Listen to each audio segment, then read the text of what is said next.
Maulan man, pero thankful tayo dahil tayo ay safe, 'di ba? Lahat tayo safe. Thank you, Lord, talaga.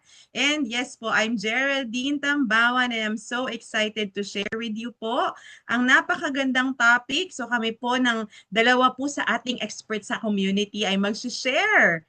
Okay. So, ng reducing fats more than just for looks. So, ito po ay mapapakinggan natin mamaya ang kanilang video, no, ang kanilang podcast ni Dr. Luigi Graton na Vice President natin, no, ng Office of Health and Wellness at ni Dr. John Hayes na PhD in Biochemistry naman siya, no, Vice President ng Global Product Innovation. So imagine, no, among 300 plus na scientists, these two are going to discuss this with us. And later, I'm going to share with you po, no, a few takeaways, no?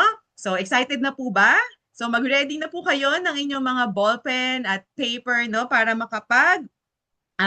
take notes po kayo at ma-share nyo po. Hindi lang po para sa inyo, no, para po sa mga taong gusto nyo ring matulungan. Alright? So, ako po yung papakilala. Yes, I'm Geraldine Tambawan po from Fairview, Quezon City. I'm 36 years old and I'm a mom of two. So, ang background ko po, ako ay isang BPO employee for 16 years na po. And ako po ay walang background sa nutrition at sa pagnenegosyo, no? Ako po ay walang alam talaga sa, hindi naman walang alam. Ang alam ko po dati para maging healthy, kailangan kumain ng gulay. At pag tumaba, kailangan bawasan yung pagkain. At nung bata po ako, hindi po ako nagba-vitamins kasi ang alam ko, malakas pa po ako at hindi ko kailangan yon. So lahat po pala yon, lahat ng mindset na yon, no, nag-bring po sa akin ng weight gain rather, ng extra weight na nagkaroon din po ako ng napakadaming discomfort sa katawan, no? At dahil nga po sedentary ang buhay sa call center, so kaway-kaway po dyan sa mga heart-heart naman po dyan sa mga taong gising sa gabi.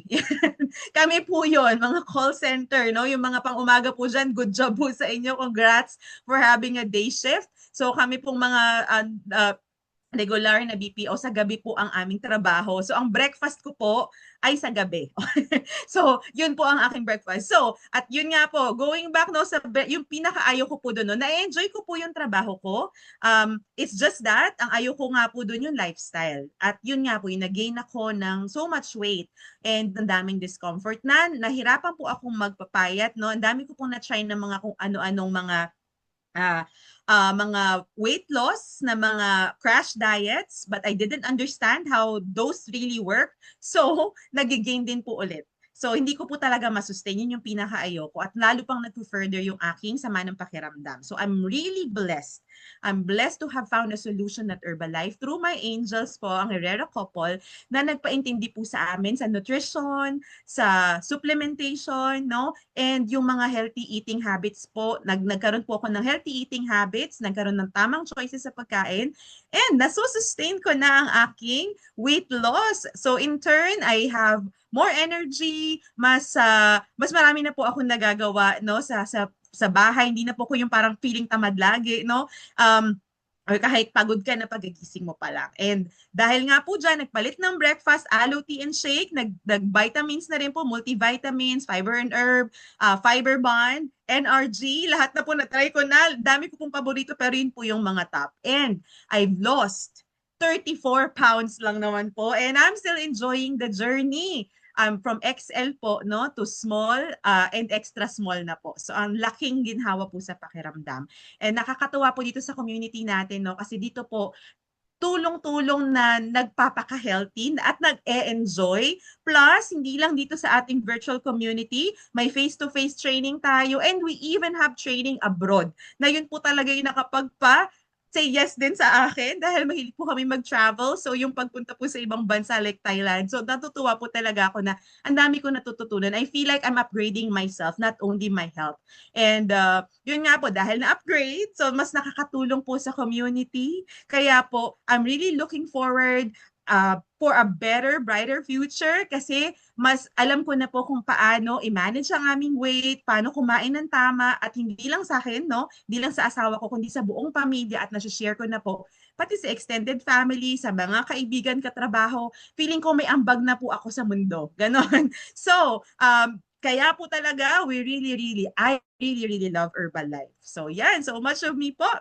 I'm so excited to discuss with you po ang ating topic. Pero before that, tanong ko po sa inyo, no? Kasi 'di ba ang title ng topic natin, no? Reducing fats more than just for looks. Okay? So, ang tanong po, 'di ba? So sa inyo po siguro, ikaw mismo na nag-start din po sa weight loss, no? Siguro ang tanong natin, ano ba yung dietary fiber and microbiome? Ano ba yung pwedeng nilang magawa sa fat loss? Or dapat ba silang bigyan ng pansin pag gusto natin na ang malulus natin ay fats?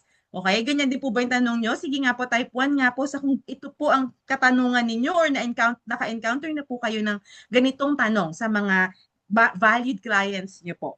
Okay? And next naman, how can protein aid in fat burning? And what are good sources of protein I can take advantage of?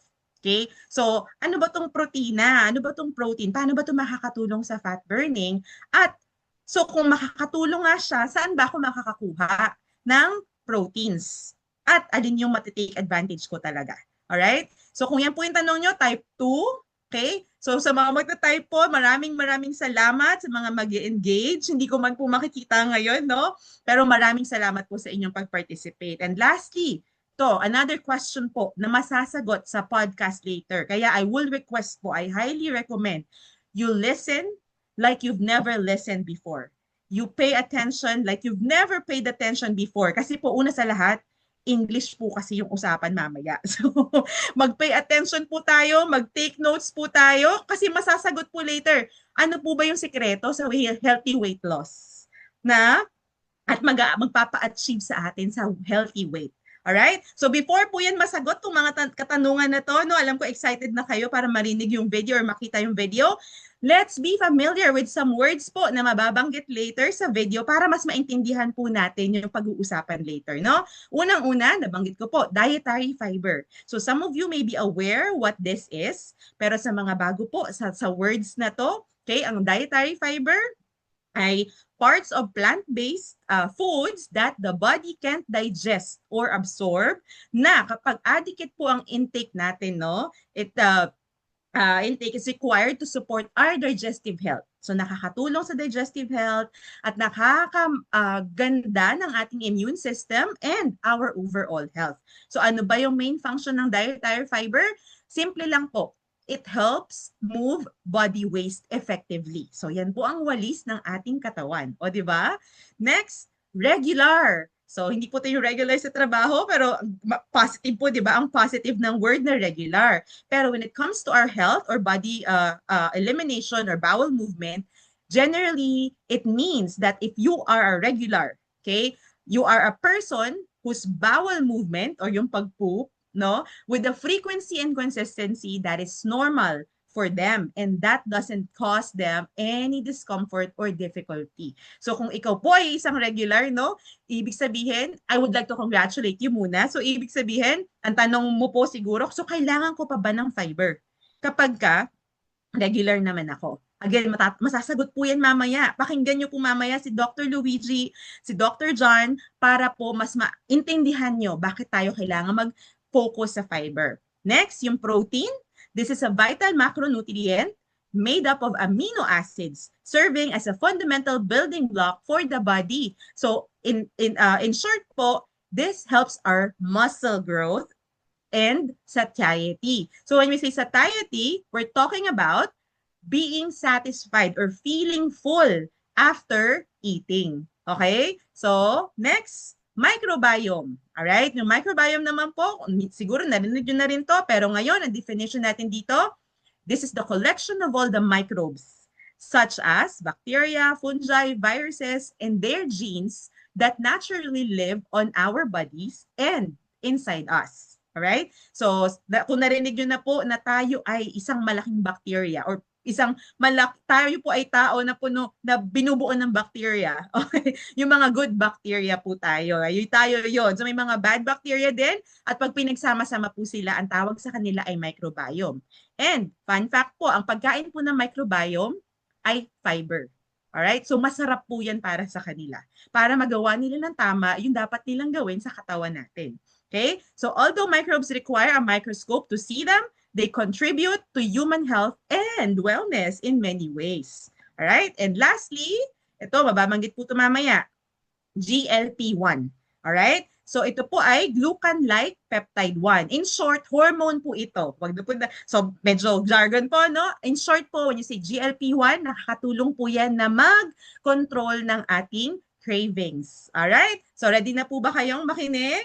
Okay, thumbs up naman po, heart react kung ready na po kayo kasi ipi-play na po natin ang ating video.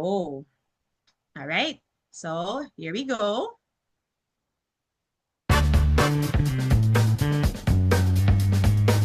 Naririnig po ba? Coach Sean, narinig pa? Yep. Okay, thank you so much po. Ipagpapatuloy na natin.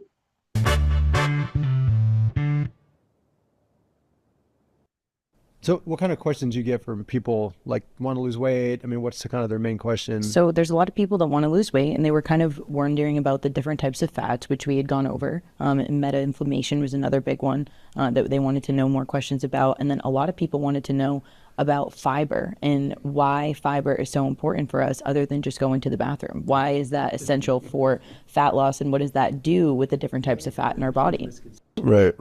But I will say, and John and I talk about this all the time, it is important for going to the bathroom, though. Let's not forget. Yes, it's not the only function. Not the only thing. So yeah, but there is different types of dietary fiber. And then John, on the cellular level, likes to talk about the microbiome, which I'll let him get into. But but first and foremost, fiber. We always want to have things moving in the body. So we always say, when I trained in graduate school in the hospital, that I always say, keep the pipes moving.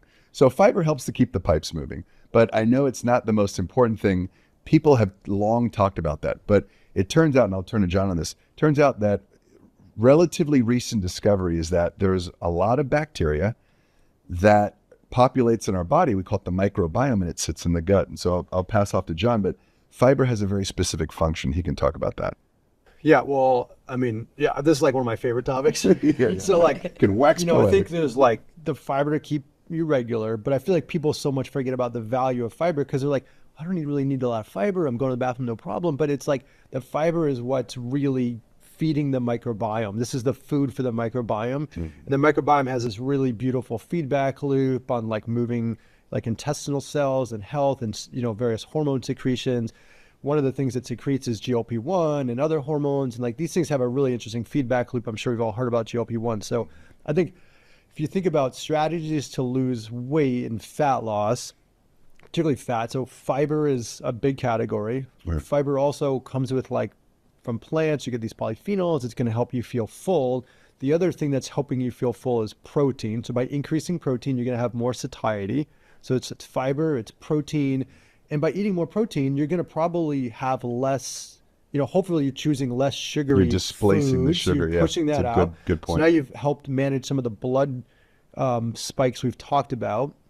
And then you start to add in activity, which is going to, add muscle, which is, we talked about the metabolic organ. It's going to pull out more blood sugar, right? And so now all these things are trying to move in the right direction of overall fat loss. So I think those are kind of the strategies in a nutshell. Absolutely true. Yeah, it's keeping you, like you just said, you feel fuller, longer, because you have satiety, which is really a key point. And then of course it's sort of like I don't want to say, it's keeping you metabolically active. Let's put it that way. It's keeping you in equilibrium. That's how I put it. Yeah. And what are some of these lean proteins that you would describe that were really good for your body to be able to consume? Well, if we get into lean proteins, I mean, there's certainly in the animal realm, like, chicken and turkey, and you can get lean cuts of beef. Mm-hmm. You talked about mentioned fish. So seafood. Fatty fish, I think when we think of lean, it's high protein, low fat, but something like salmon or mackerel, they do have quite a bit of fat, but it's in the form of omega-3. So that's Which really is the good fat. And they also have a lot of protein. Central. So salmon is kind of like a really great health food. And then then you start to get into supplements and protein powders, which are all protein for the most part and low carb. So I think that's kind of your menu of options. Then there's certainly vegan or vegetarian things like tofu and tempeh and those sort of things. So that's kind of your nice playing field of options. Yeah. And, so all these things, I think, and John touched on it a few minutes ago, it's sort of like when we talked sugar a few episodes back.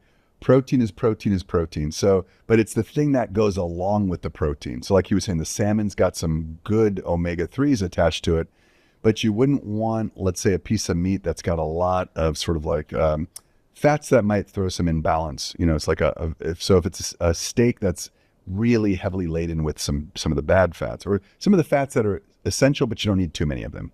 So I think it's just a matter of like what comes along. But protein is protein, so it goes in the gut and it's going to stimulate the same response. Yeah, protein is protein, calories in, calories out. This is what we're all talking about here. We love it. And so I'm excited about segueing into another episode with you guys about all this amazing thing. So if you're excited to talk about more about the importance of the gut microbiome and why these things are essential for, GLP-1 and all the great things that we've been talking about in these episodes, stay tuned because we have a lot of amazing things coming your way. All right, there you have it. O, di ba po? Okay, pakinggan naman natin, no, mabilisan. Yung mga katanungan dun sa yung mga kasagutan rather dun sa mga tanong kanina, and there are only 3. So I hope na-catch nyo po yung mga sagot. Okay, sinong mga nakakatch dyan? Ano daw ba? What do dietary fiber and microbiome have to do with fat loss? Okay, tingnan natin kung tama, kung pareho po tayo ng sagot, no? Okay, ito po yung nakuha ko, no? Fiber is helpful for moving intestinal cells and health and various hormone secretions like the GLP-1. So nakakatulong daw po sa ating cravings, no? Na nagke-create ng napakagandang feedback loop, no? Ibig sabihin, napi-feed yung ating microbiome, meaning nagagawa nila dapat nilang gawin, na move nila yung ating mga micro or mga waste ng ating katawan, and in turn natutulungan niya yung protein para you feel full, longer, yung satiety nga po, mas talagang feeling busog ka and satisfied, hindi ka feeling bloated, no? And this is a key point to keep you metabolically active. So ano pa? Next. So nakatch din po ba natin yung sagot dito? How can protein aid in fat burning and what are good sources of protein? Okay, may mga nakuha po ba kayo? Ano ba yung mga pwede nating i-take advantage? Alright, so sabi po diba nila, ni Dr. Luigi and then Dr. John, increasing protein increases your satiety. So when fiber and protein are combined, you manage your cravings for sugary foods. Okay, then syempre, nagsastart ka ng mag-add ng activity which helps you build muscles. Therefore, increasing fiber generally works hand in hand in controlling the blood spikes and moving the fats in our body in the right direction. Meaning, nalulose po natin yung fat at hindi yung muscles natin. Alright? So, ano yung mga good sources ng ating lean protein? So, when we say lean protein, as they mentioned, high protein, low ang fat. So, ito po yung mga sources. We have animal, we have plants, and we have supplements. Alright? So, sa animals, nabanggit po kanina, no? I just arranged them by hierarchy, no? Yung fish, kasi nga, mataas sa protein, low ang fat, or kung may fat man, omega-3 naman na napakagandang klase ng fat na kailangan ng body natin, especially ng brain natin at mga joints, di ba? What else? Chicken, turkey, and yung mga lean cuts of beef. Okay? Sa plants naman, nabanggit po yung tofu, yung tempeh, and as we know, legumes, beans, maganda rin pong sources ng plant protein. Alright? And lastly, kung feeling mo po yung animal and plant sources mo ay hindi sapat or talaga naman mas madalas po hindi talaga yan sapat, no? You can supplement it. So that's the main reason we have supplements, okay? And we're so blessed that here in Herbalife, we have the Herbalife F1 Shake, we have the H24 Rebuild, na nabanggit po kanina ni Coach Cecil, and we have the personalized protein powder. So kung bago ka po dito at ngayon mo pa lang po narinig itong mga to, you go back to your coach para mas maintindihan mo po ano ba ang pwede nitong maging benefits sa'yo. Okay? So last, alright, so ito pasimplihin lang natin. What is the secret? Diba? Nag-share sila ng strategies for healthy weight loss or achieving healthy weight. Simple lang po. Ang na-catch ko, ang ibig lang po nilang sabihin, you eat balanced meals, which means it should include fiber, so right amount of fiber, protein, right amounts of healthy fats, and complex carbohydrates, and syempre, mag-add po tayo ng physical activities para sa overall health. Alright? So, I hope na-catch na po ito. So, tatlo po ba? Perfect po ba yung check sa inyo dyan? Alright? And let's remember, no, iwanan ko po kayo nito, no, na related po sa topic natin. So, yung reducing fat isn't just about how you look, right? It's about how you live. So let's choose health, not just appearance. And your body will thank you every day you take care of it. Ayun, so maraming salamat po. I hope may na-contribute po ako sa inyong kaalaman for today. And that's it for me. Maraming salamat po and God bless everyone. Wow, Back to you, grabe. Coach Thank Pao. you so much. Yes, thank you, Coach Je. Grabe, ang ganda.